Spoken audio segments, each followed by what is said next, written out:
Un grito rasgó el silencio de la madrugada y me clavó en los azulejos fríos del pasillo, como si fuera una criminal sorprendida en el acto más atroz del mundo. Mi corazón se aceleró dentro de mi pecho viejo, pero firme. Yo, que alimenté a medio barrio con mis propias manos, parecía sobrar dentro de mi propia casa. Mi yerno pensaba que yo era una carga. Lo que él no sabía es que se había olvidado de leer el nombre que estaba escrito en las escrituras. Y cuando una mujer de 66 años decide que llegó a su límite, lo que sigue no es llanto, es estrategia. Pero antes de continuar, checa si ya estás suscrito al canal y escribe en los comentarios: ¿desde dónde estás viendo este video? Nos encanta saber hasta dónde están llegando nuestras historias. Mi nombre es Elena. Tengo 66 años, manos callosas de tanto trabajar y una memoria lo suficientemente buena para recordar cada peso que gané y cada centavo que gasté en quien no lo merecía.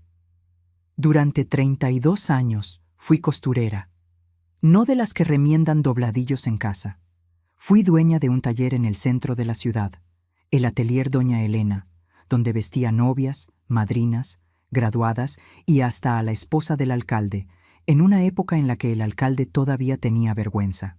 Cosí vestidos que costaban más de lo que mucha gente ganaba en 3 meses. Pero también cosí gratis para la vecina que enviudó demasiado joven y no tenía con qué vestir a su hija para su boda. Aprendí temprano que el valor de una persona no está en cuánto cobra, sino en lo que deja atrás. Cuando mi esposo, Gilberto, murió de un infarto fulminante, yo tenía 41 años y una hija de 16 que criar sola. No lloré en público. Lloré dentro del baño, con la regadera abierta para que nadie me oyera, y al día siguiente abrí el taller a la hora de siempre. La vida no se detiene por el dolor. Aprendí eso observando a mi madre, que crió a 4 hijos sola después de que mi padre se fuera con una mujer más joven sin dejar ni una carta de despedida. Mi hija, Camila, creció viéndome trabajar. Creció entre telas, hilos y el ruido de la máquina de coser que yo operaba desde las 7 de la mañana hasta, a veces, la medianoche. Se graduó en administración, consiguió un empleo en una empresa de logística y a los 28 años trajo a casa a un novio que se volvió prometido y luego esposo. Rodrigo. Intenté que me cayera bien Rodrigo. De verdad lo intenté, pero hay gente que no pone de su parte. Rodrigo era de esos hombres que nacen con la certeza inquebrantable de que el mundo fue construido específicamente para servirlos. Hablaba fuerte, comía con la boca abierta, dejaba los platos sucios en el fregadero con la tranquilidad de quien nunca en su vida ha lavado un plato. Tenía esa arrogancia típica de quien no ha logrado mucho, pero actúa como si lo hubiera conquistado todo. Trabajaba en una agencia de autos vendiendo financiamientos y se presentaba como consultor financiero en cenas con amigos. Cuando vendí mi taller, hace 2 años, usé el dinero para comprar un departamento espacioso en la Colonia del Valle, en la Ciudad de México. Mi notario, el señor Raimundo, un hombre de 70 años que desconfiaba de los yernos por principio, insistió en que el inmueble quedara solo a mi nombre. Acepté sin dudar. Camila y Rodrigo vivían en una renta cara y apretada, y cuando sugerí que se vinieran a vivir conmigo para ahorrar dinero y comprar su propia casa, pensé que le estaba haciendo un favor a mi hija. El favor fue aceptado con una sonrisa. La gratitud duró poco. En los primeros meses, todo marchaba bien dentro de lo que cabe, pero poco a poco el departamento fue dejando de ser mío. Rodrigo empezó a usar la sala como si fuera su oficina personal, regando papeles, dejando vasos sobre mis muebles sin usar portavasos, controlando lo que pasaba en la televisión. Camila, que siempre fue una niña dulce, se fue apagando despacio, moldeándose al humor de su marido como el agua que toma la forma del recipiente. Y yo me fui haciendo chiquita, ocupando menos espacio, pidiendo disculpas por existir. Esa noche, eran casi las 3 de la mañana cuando mi estómago me despertó con ese dolor sordo que uno conoce bien después de cierta edad. Me levanté despacio, me puse mis pantuflas sin hacer ruido y fui arrastrando los pies por el pasillo oscuro. El baño de la recámara principal a veces estaba ocupado por él hasta tarde, así que usé el baño de visitas, en el pasillo. Hice lo que tenía que hacer. La descarga falló, algo que Rodrigo prometía arreglar hace semanas y nunca hacía. El agua bajó débil, sin fuerza, dejando evidencia de mi urgencia nocturna. Fue exactamente en ese momento cuando la luz del pasillo se encendió. Rodrigo estaba ahí, en calzoncillos, de brazos cruzados, con el rostro deformado por una expresión de asco que nunca voy a poder olvidar mientras viva. Lo que dijo en ese momento fue tan cruel, tan innecesario, tan cargado de desprecio, que mi cuerpo entero se congeló. Me llamó vieja inútil. Dijo que no sabía usar ni un baño. Dijo que apestaba toda la casa.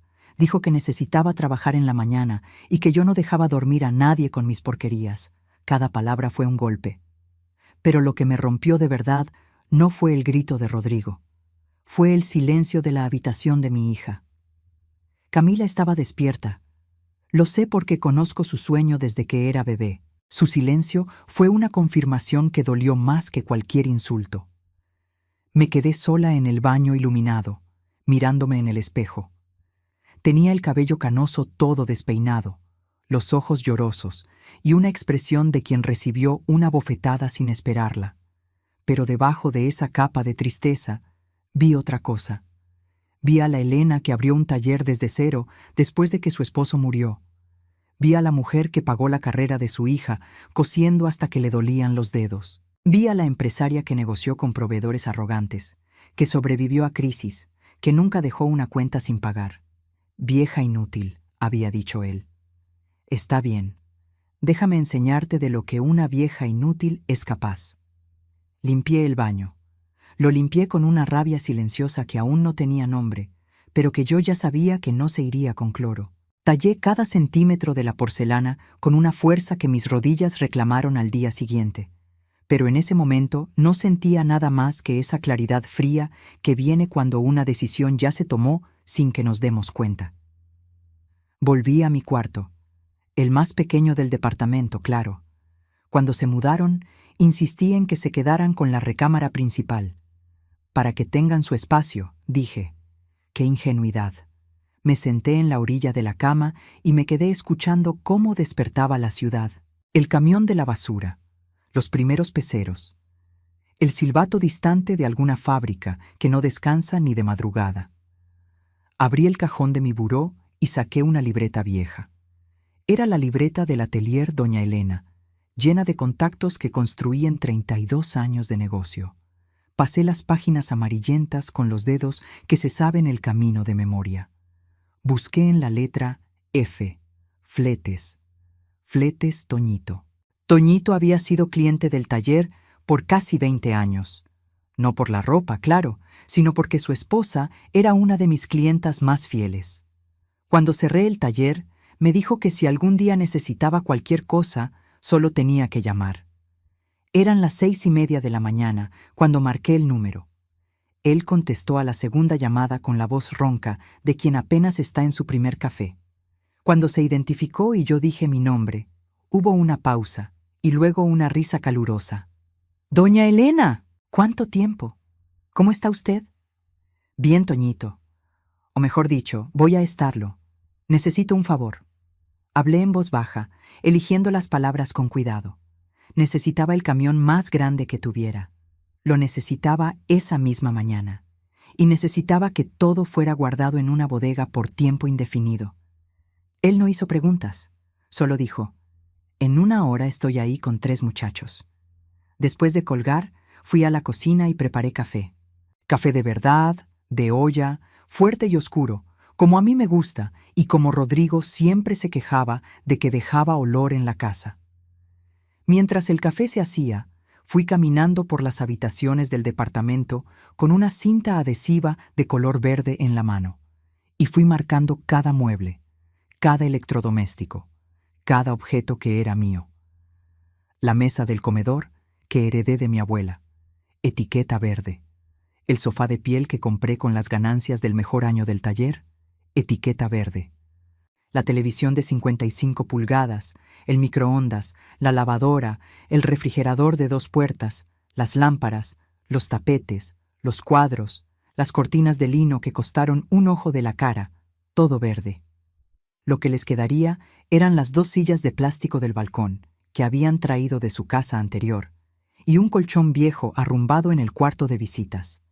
No iba a tocar su ropa, sus pertenencias personales ni sus cosméticos, solo lo que era mío. Y el problema es que, prácticamente, todo era mío.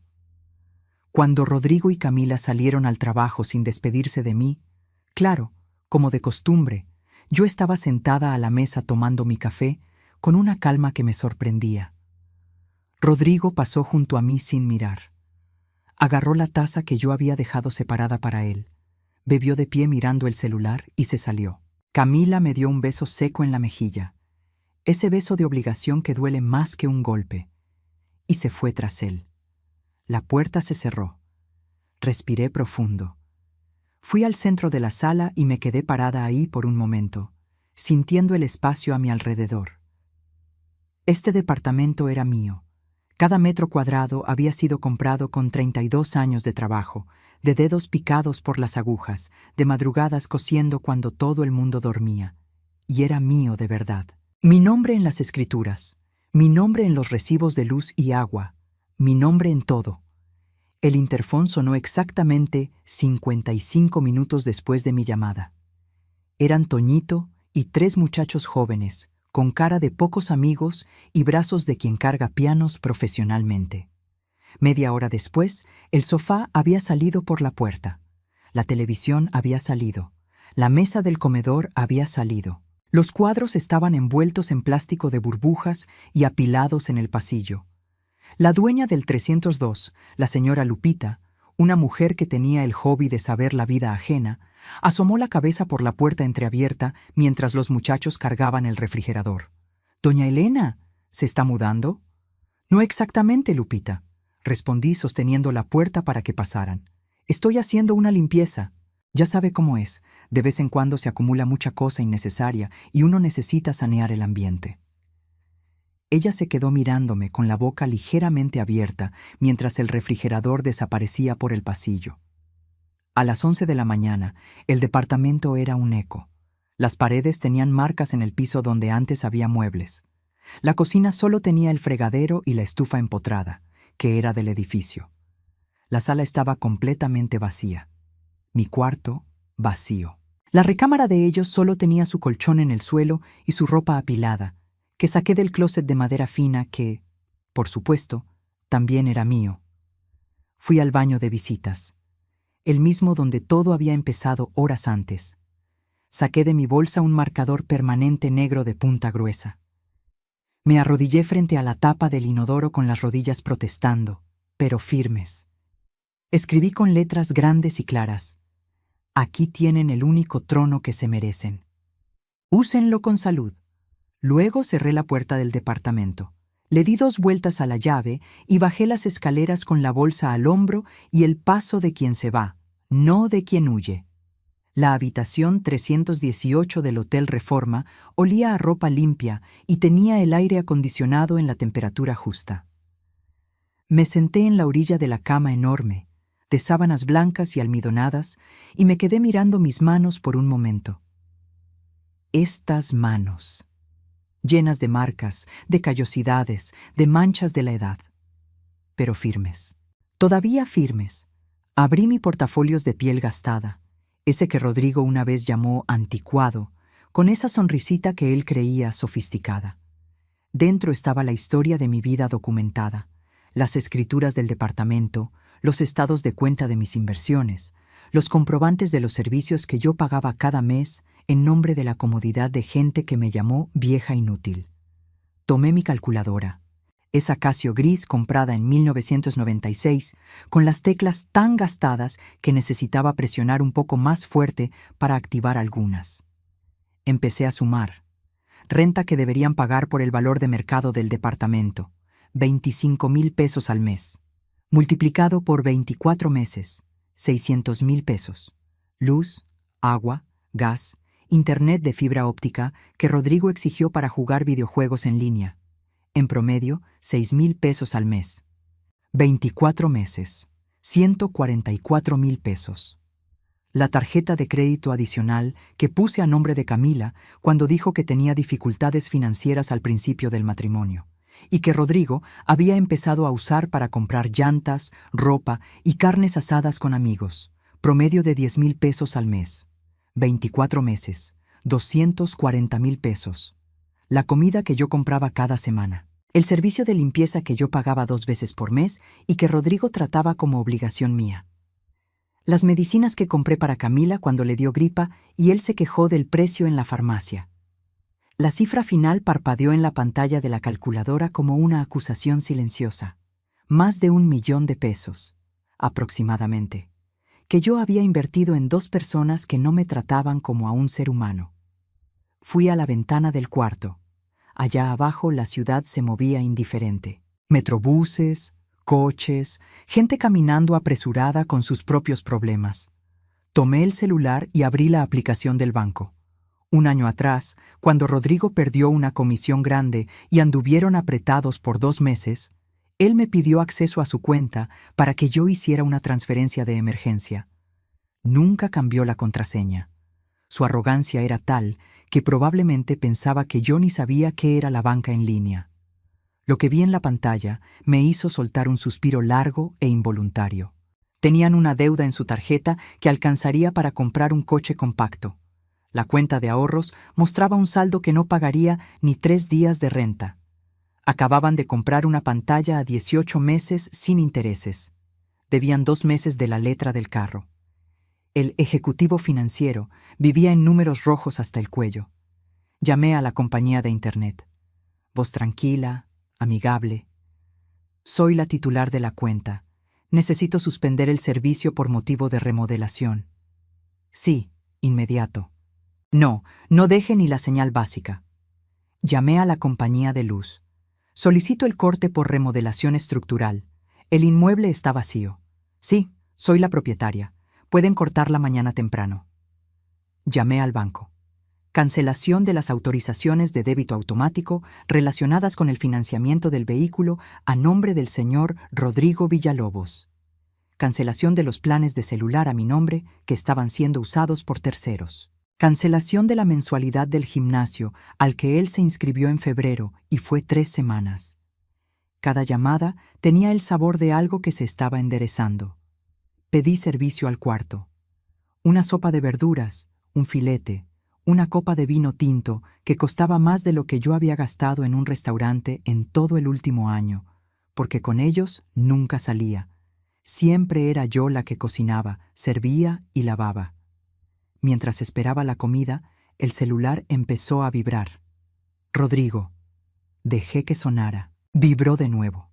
Camila. Dejé que sonara. Una vez más, Rodrigo, con una rabia palpable que podía sentir a través de la pantalla, aún sin contestar. Abrí su mensaje de texto.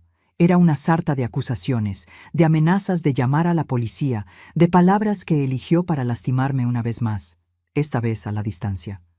Sonreí a la pantalla. Una llamada a la policía para reclamar que la suegra se llevó sus propios muebles de su propio departamento sería, por decirlo menos, una experiencia educativa para él. Llegó la comida. Comí despacio, saboreando cada bocado, con la televisión en un canal de cocina donde un chef joven intentaba hacer un risotto y fallaba en la proporción del caldo. Novato, murmuré a la pantalla. Tienes prisa. El risotto no acepta prisas. Levanté la copa de vino hacia el espejo de cuerpo entero del cuarto. Salud, vieja inútil, dije en voz alta. Bebí. El vino estaba perfecto. A la mañana siguiente desperté sin alarma. El sol entraba por la rendija de la cortina y había un olor a café viniendo del pasillo del hotel. Un olor honesto a grano, no ese de cápsula cara que Rodrigo exigía y que yo pagaba. Me vestí con mi mejor conjunto, el azul marino que usaba para reuniones importantes en el taller. Me puse mis aretes de perla, me pinté los labios de color vino y me miré al espejo un momento antes de salir. No era la mujer del pasillo de la madrugada, era otra persona. La oficina del licenciado Mendoza estaba en un edificio discreto en la calle de Palma, en el centro histórico. Él era especialista en derecho inmobiliario y me lo había recomendado el señor Raimundo. Cuando llamé por la mañana, la secretaria dijo que me podía recibir a las 10. El licenciado Mendoza tenía 50 y tantos años, anteojos de armazón delgado y una forma de escuchar que me hizo sentir que cada una de mis palabras tenía peso. Expliqué la situación. El departamento era mío, registrado solo a mi nombre. Ellos vivían ahí sin contrato, sin pagar renta, sin ningún documento que les otorgara derecho de permanencia más allá de mi tolerancia, que se había agotado una madrugada de jueves. Escuchó todo, tomó notas, hizo algunas preguntas directas. Luego me miró por encima de los anteojos con expresión seria y dijo: «Jurídicamente es bastante simple. La ocupación sin contrato en esta situación se llama comodato precario. Usted puede revocarlo en cualquier momento con la notificación adecuada. Y como hay evidencia de que el ambiente se volvió hostil para usted, hay argumentos adicionales. Solo me pregunto», añadió con una pausa calculada, «si está segura de que quiere seguir con esto, siendo que la ocupante es su hija». Lo miré a los ojos sin parpadear. «Licenciado, durante 32 años trabajé con telas. Cuando una pieza tiene un defecto en la estructura, tienes dos opciones. O cortas el pedazo malo y usas el resto, o lo dejas como está y la pieza entera se deshace. Ya intenté remendar esto por 2 años. Ya no tiene remedio. Proceda». Él asintió, tomó su pluma y empezó a redactar. La notificación formal fue enviada a través de un actuario esa tarde, a los domicilios de trabajo de Rodrigo y de Camila, a petición mía. Tendrían 30 días para desocupar voluntariamente. Si no lo hacían, el proceso de desalojo judicial comenzaría automáticamente. Mientras salía de la oficina, mi celular mostraba 41 llamadas perdidas. Fui al banco. Me senté frente al gerente, el señor Pérez, que me conocía desde que abrí la cuenta con los primeros ingresos del taller. Expliqué lo que necesitaba: cancelación de autorizaciones vinculadas a terceros, bloqueo de cualquier salida automática a sus cuentas. Se quedó un poco sorprendido, pero procesó todo sin demora. Cuando salí del banco, ya eran casi las 2 de la tarde. Fui a un restaurante pequeño donde hacían un mole de olla que me recordaba a la cocina de mi madre. Pedí una mesa para una persona y apagué el celular. No quería que sus voces interrumpieran mi digestión. Mientras comía, imaginaba el departamento vacío. Imaginaba a Rodrigo llegando del trabajo, abriendo la puerta, esperando encontrar la escena de siempre y encontrando el eco. Imaginaba a él tratando de prender la luz. Imaginándolo buscando la televisión que ya no estaba. Intentando conectar el celular al wifi que ya no existía. Había dejado las 2 cobijas viejas que yo usaba cuando ellos llegaron, dobladas sobre el colchón, y una nota escrita con mi mejor letra. Todo lo que está aquí les pertenece. Todo lo que se fue me pertenecía a mí. Que tengan una buena vida. Nada más. Cuando volví a prender el celular, tenía un mensaje de Camila. «Mamá, por favor. ¿Dónde estás? No hay luz. No hay nada aquí. Necesitamos hablar». Y había un audio de Rodrigo. No lo escuché hasta el final. En los primeros 10 segundos ya estaba insultando, amenazando, usando ese tono de quien está acostumbrado a intimidar y nunca aprendió que la intimidación solo funciona cuando la otra persona tiene miedo. Yo había dejado de tener miedo. Escribí una respuesta para Camila, corta y precisa. «Estoy bien. Tienen 30 días. El abogado ya envió la notificación».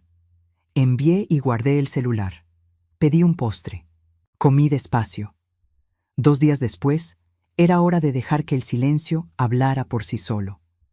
Desayuné, me vestí bien y fui a la oficina del licenciado Mendoza, donde había quedado de ver a Rodrigo y a Camila. Llegaron 10 minutos tarde. Ya era una señal.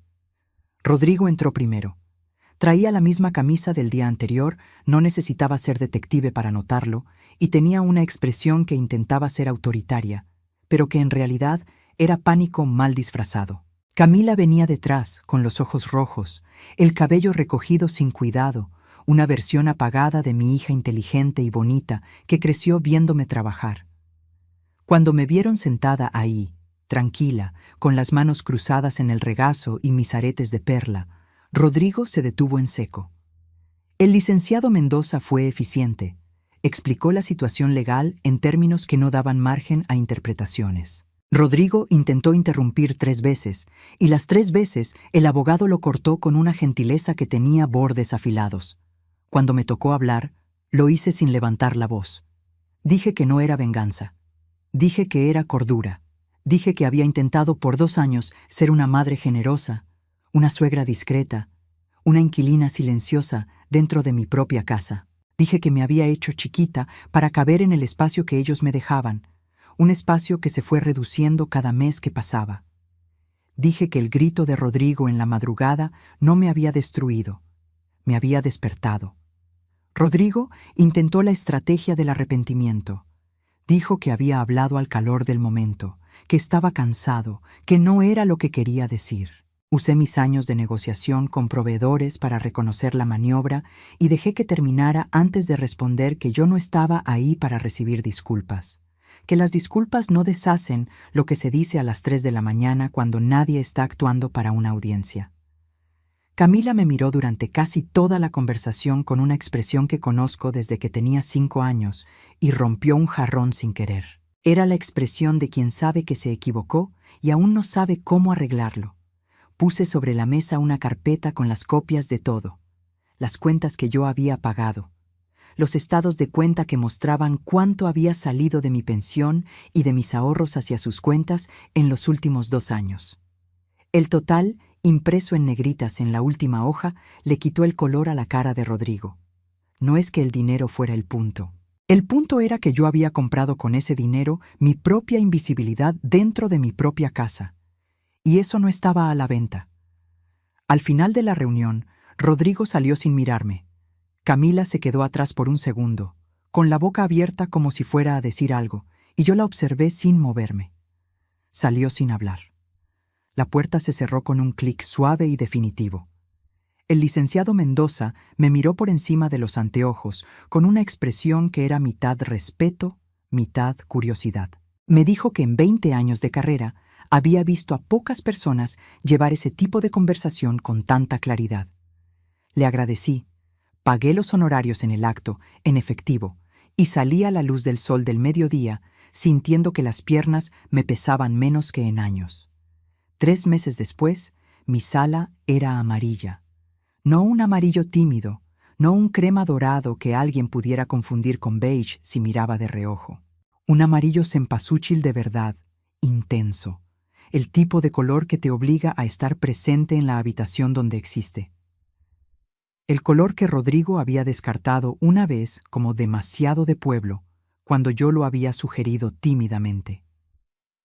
Compré muebles de madera maciza, una mesa de comedor que tenía ese olor a cera y a tiempo que me recordaba la casa de mi abuela. Un sofá de terciopelo verde musgo que parecía un abrazo. Un sillón de lectura cerca de la ventana que se convirtió en mi lugar favorito del mundo. Puse una planta en cada esquina. Compré velas de cedro y vainilla. Puse en la cocina un cuadro bordado que yo misma hice hace 20 años y que había estado guardado porque Rodrigo pensaba que el bordado era cosa de gente anticuada. El departamento volvió a oler a mí. En la segunda semana de silencio me encontré aburrida. Y una mujer aburrida es una mujer peligrosa, especialmente cuando se pasó la vida entera cosiendo desde las 7 de la mañana.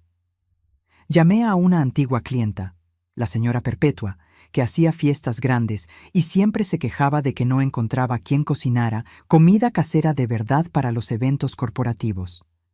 De ahí surgió los guisos de doña Elena. 50 paquetes de comida a la semana, entregados los martes y jueves, solo para clientes con recomendación. Ya para la tercera semana, había lista de espera.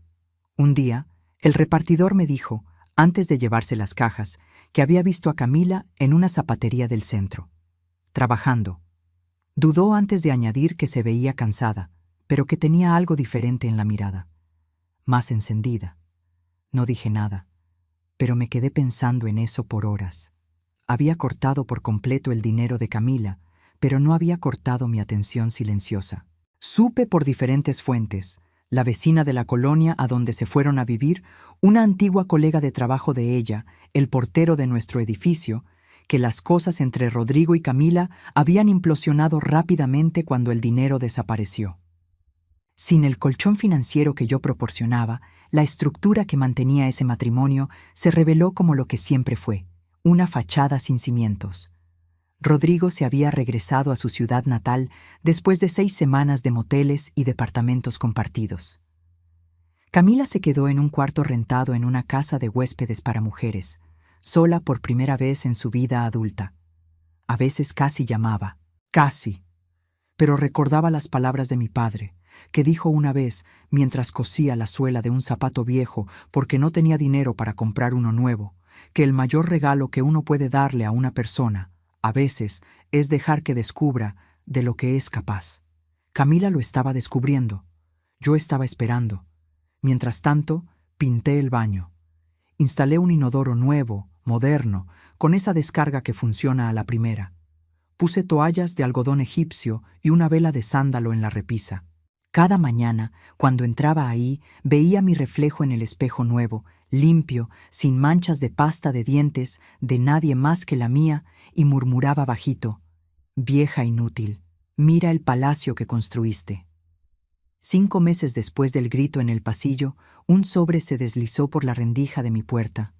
Tenía mi nombre escrito con la letra redonda de Camila. Fui a hacerme un café antes de abrirlo. Puse música bajito en la cocina, un bolero de Los Panchos en una tarde de domingo. Me senté a la mesa con la taza caliente y el sobre en la mano, y me quedé mirándolo por un minuto. Dentro había 3 billetes doblados y una hoja de cuaderno arrancada. La letra de Camila no temblaba, pero se notaba que había escrito y reescrito lo que quería decir antes de llegar a ese resultado final. Las palabras no eran de una hija pidiendo perdón con ansiedad. Eran de una mujer tratando de ser honesta. Escribía que había aprendido la diferencia entre descanso y comodidad, que había entendido, de la peor forma posible, que ella había confundido ambas durante años, que Rodrigo se había ido cuando ya no hubo nada que hiciera sus vidas cómodas sin esfuerzo, y que su ausencia había sido, paradójicamente, un alivio que no sabía que estaba esperando.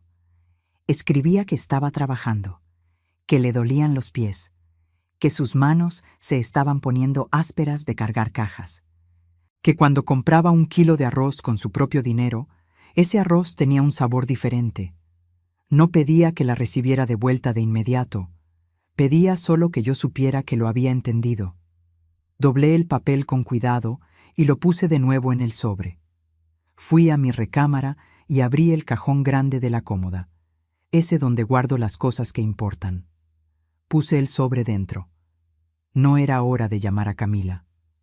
Todavía no. Necesitaba más tiempo caminando con sus propias piernas para que sus piernas se volvieran lo suficientemente fuertes para sostener lo que vendría después. Pero tomé los 3 billetes que me había mandado.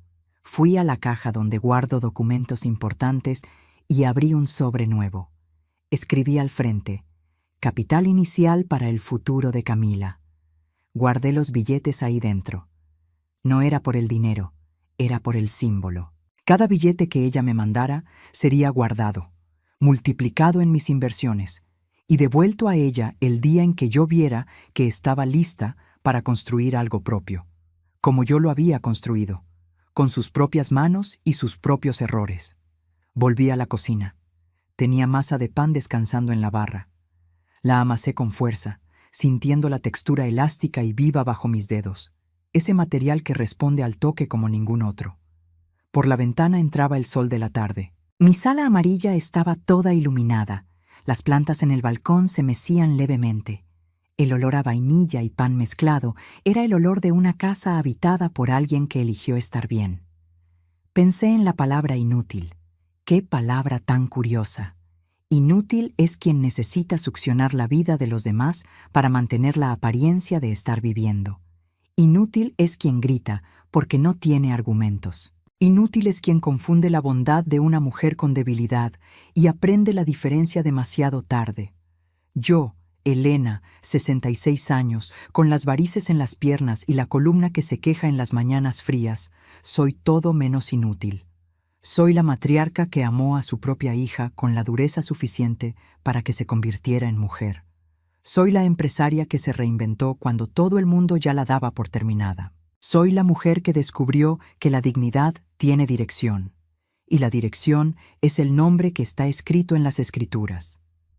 Esa noche, cuando el pan salió del horno dorado y oloroso, corté una rebanada, le puse mantequilla y comí mirando por la ventana de la cocina cómo la ciudad encendía sus luces una por una.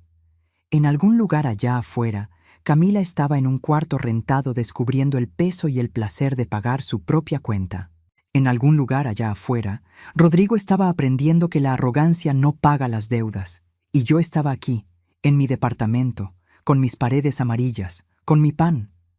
Levanté mi taza de té hacia la ventana. Salud vieja inútil.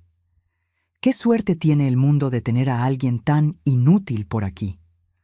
Ahora, si te gustó esta historia, haz clic en suscribirse y dime en los comentarios, ¿qué parte te dejó con la boca abierta? Y no olvides hacerte miembro para tener acceso a videos exclusivos que no subo aquí. Te espero allá.